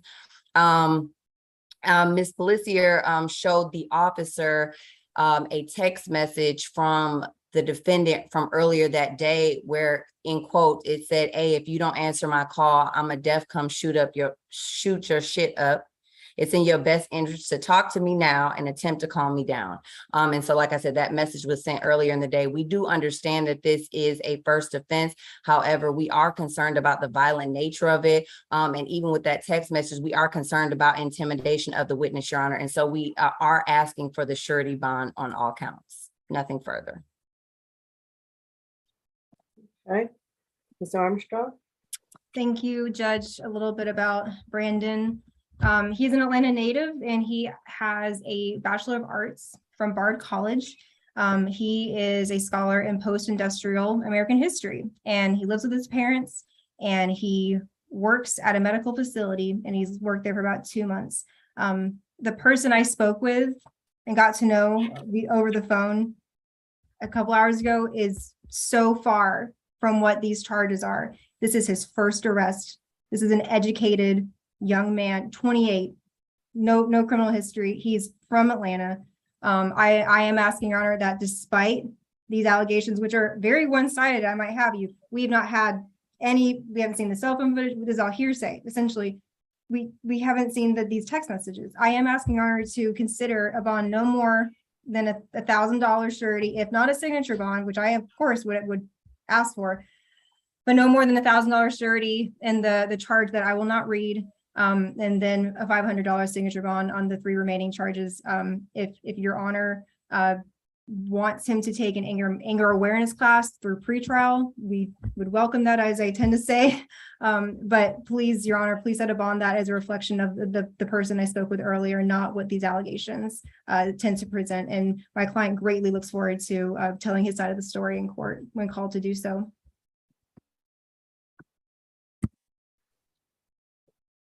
All right, I am going to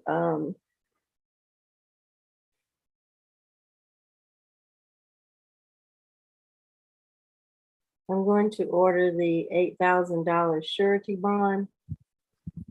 I'm going to order the $3,000 on the first charge SB, $3,000 surety bond, $500 on the criminal trespass, the second charge, $2,500 on the terroristic threats, and $2,000 on the battery, for a total of $8,000 surety bond. I'm going to order no further contact with the victim, Imani Balasphere. Do we have 2 victims and no further contact with the victim, Justin Lewis? That's correct. A stay away from the incident location, is that Ms. Pellsford's, or which address is it? I'm looking, hold on one second, Your Honor. I believe it's 4440 Bellwood Circle. Okay.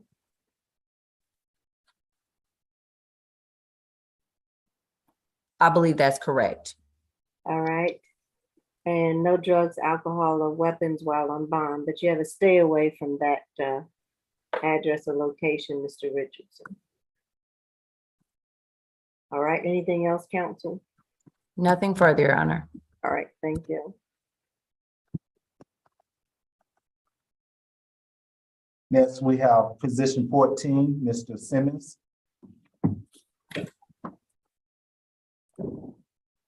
This is case number 22 CR 006-093J.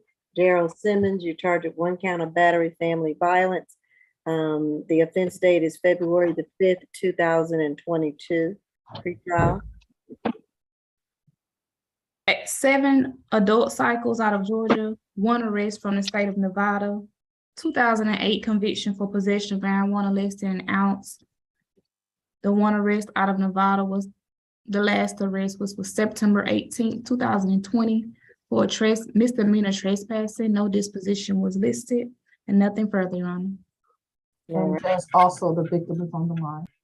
All right, thank you. Ms. Backus. Yes, Your Honor, the state's offer on this charge is a $3,500 surety bond, no further violent contact with the victim, Lauren Morgan, a 1-day anger awareness, and no alcohol, drugs, or weapons. This incident occurred on February 5th of this year. Officers responded to a dispute call at 1777 Peachtree Road, Northeast Apartment 1. The victim is Lauren Morgan, who was 5 months pregnant at the time, said the defendant, who was the father of her child, choked her, slapped her several times, slammed her to the floor, and dragged her around the apartment and grinded his knuckles in her jaw. And pushed her in her forehead several times during the altercation. The officer did observe visible marks on her arms, face, and lips. And she told the officer at the time that the two lived together for approximately 4 years. and she identified him via photo. Our office did speak with Ms. Morgan, and she said that their child is 3 months old now, that they no longer live together, she said that they co-parent well. Your Honor, listen, we understand that they're co-parenting, and this happened all the way back in February, which is why we are okay with no further violent contact, as there has been a sufficient cool down period. But we are concerned about the violence, and also the defendant has an FTA in 2018. And so also possible not to respond to legal process or come back to court. And so we do feel, based on the violence, that a $3,500 surety bond is appropriate in this matter.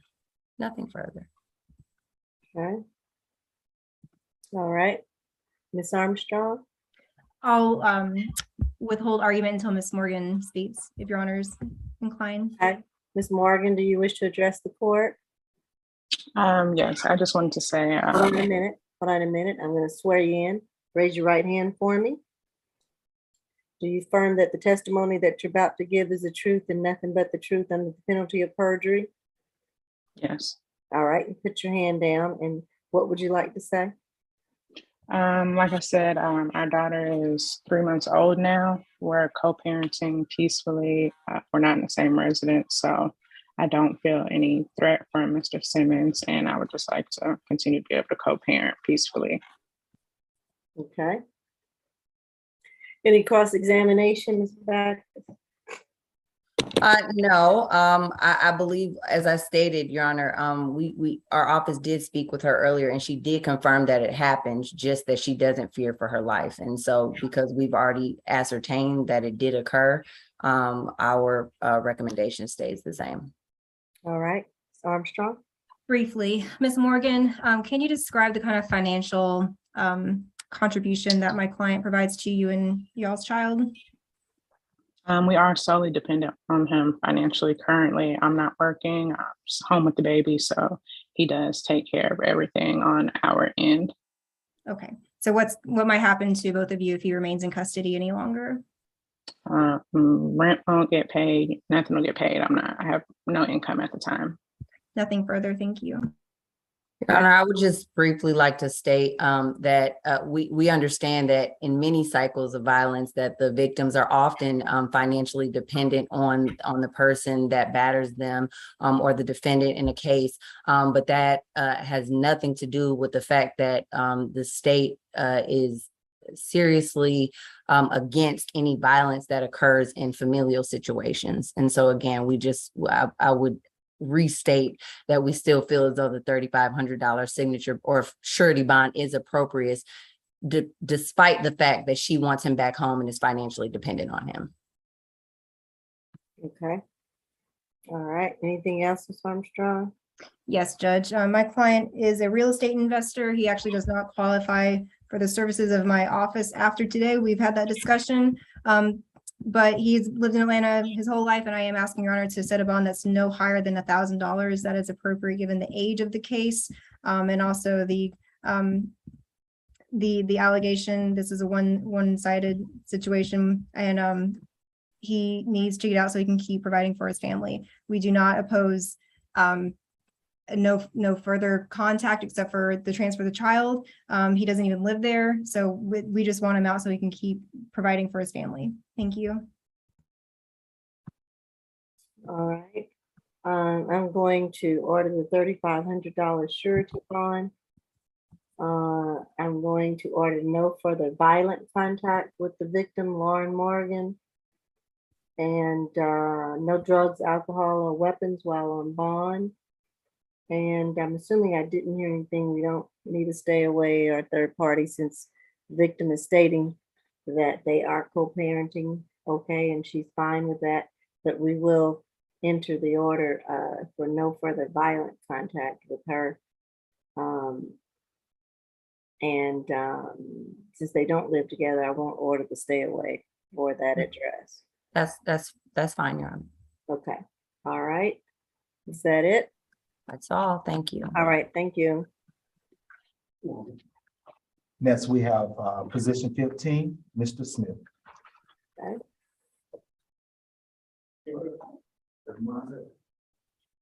This is 22 CR 006096Y. William Allen Smith, you're charged at 1 count of battery. The offense date is 9/14/2021. Pretrial. 3 cycles, Your Honor. The last arrest was out of DeKalb County in 2005, which was a simple battery misdemeanor. No disposition was listed. Nothing further, Your Honor. All right. Ms. Backus. Yes, Your Honor. The state's offer on this is, or the proposed recommendation is $2,000 surety bond, no further violent contact with the victim, Cynthia Newkirk, 1-day anger awareness, no alcohol, drugs, or weapons. This incident occurred on September 14th of 2021. The victim, Ms. Newkirk, and the defendant were in an argument. I believe this is she said that this is the father of her minor child, and that they used to live together, but they were in an argument and he hit her in her right eye, which the officer did see. She had a visibly swollen eye. At a later time, the officer that was assigned to investigate the matter discovered a previous police report. So maybe he was not arrested, but they did find a previous police report from 2013 with basically the same facts that noted that the officer said that really the only difference is that in that incident, he had swollen her left eye. Your Honor, based on the violent nature, we are asking for a $2,000 surety again, and that no further violent contact in that anger awareness class. Nothing further. Okay. Ms. Armstrong. Your Honor, I'm asking you to consider a signature bond in this matter due to the age of the case. Mr. Smith works as a stalker at a local grocery store. And he's worked there for 3 years, and he lives with his mom. I'm going to check that address to make sure it's up to date in Odyssey. He has a high school education and he is an Atlanta native.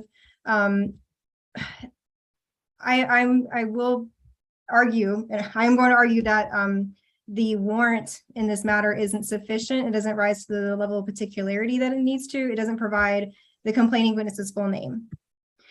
So with respect to that, I'm asking Your Honor to set a signature bond not only for the age of the case, but also because of the defective warrant. And I cannot confirm that the state's had any contact with this complaining witness because I haven't been able to find them either. It'd be very remiss if my client was held in custody on a charge that the state may or may not be able to pursue, given the age of it, but most importantly, because I'm being repetitive, but he really needs to get out and work. He's had this job for 3 years, and if he loses it, he's going to lose his ability to support himself and his mother and his daughter, which he shares with the complaining witness. Thank you. All right, I'm going to grant a $3,000 signature bond through pretrial. I'm going to order no further violent contact with the victim. Is it Cynthia Newkirk? This is correct. I'm going to order the 1-day anger awareness course through pretrial. No drugs, alcohol, or weapons while on bond. And I won't order any third-party contact. I assume they're able to co-parent and there will not be any incidents regarding the daughter or visitation. Is that correct? That's correct. All right. Nothing else. That will be the ruling of the court. Thank you, Judge. Thank you, Your Honor. Last, we have position 16, Mr. Stovall. Okay.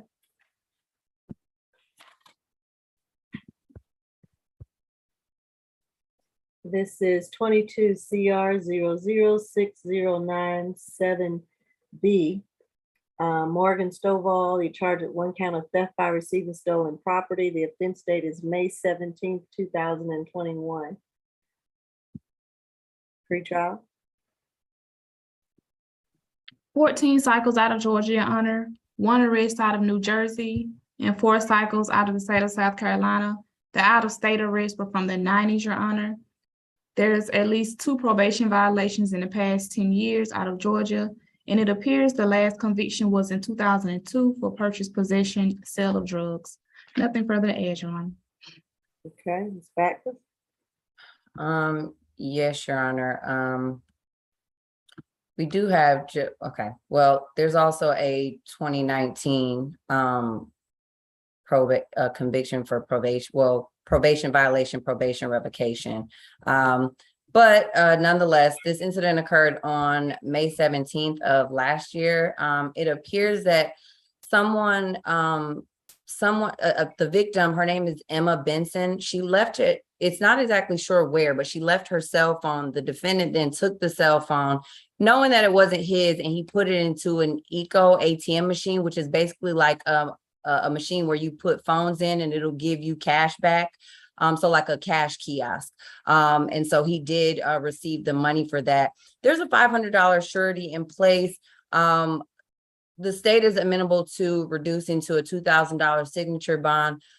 We do want him to stay away from that incident location, which is 2685 Metropolitan Parkway in East Point, and no alcohol, drugs, or weapons while out on bond.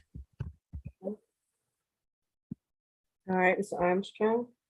We would welcome a signature bond if Your Honor is inclined to do so. I'll reserve argument if that's not going to be the case. All right.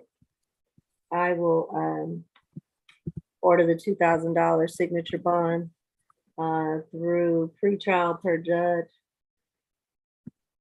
I will order no further contact with the victim, Emma Benson. I will order the stay away from 2685 Metropolitan Parkway in East Point. No drugs, alcohol, or weapons while on bond. And I think that will be it. And Judge, this one doesn't have to be per judge. He's recommended. I left him off the list by okay. accident. All right, thanks, no problem then. Okay, that will conclude this case. Thank you, Your Honor. All right. And Deputy, did I hear you say this was the last case? Let's see. On my end, it is. Yeah, I believe you. It was the last case. Yes. Happy Saturday. Enjoy the rest of your day. Thank you. You too. Okay, are we ready to go over the calendar? Yes, ma'am. Okay, once again, the reset date for the SAP calendar is going to be September the 22nd. Position number 1 is reset to the SAP calendar with a $2,000 total split bond.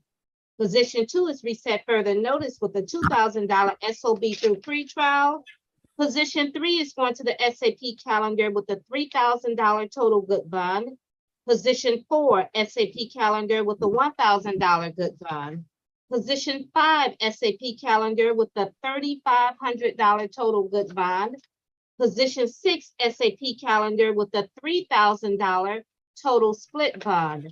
Position 7, reset further notice, a $3,500 SOB through pretrial. Position 8, SAP calendar with a $1,500 good bond.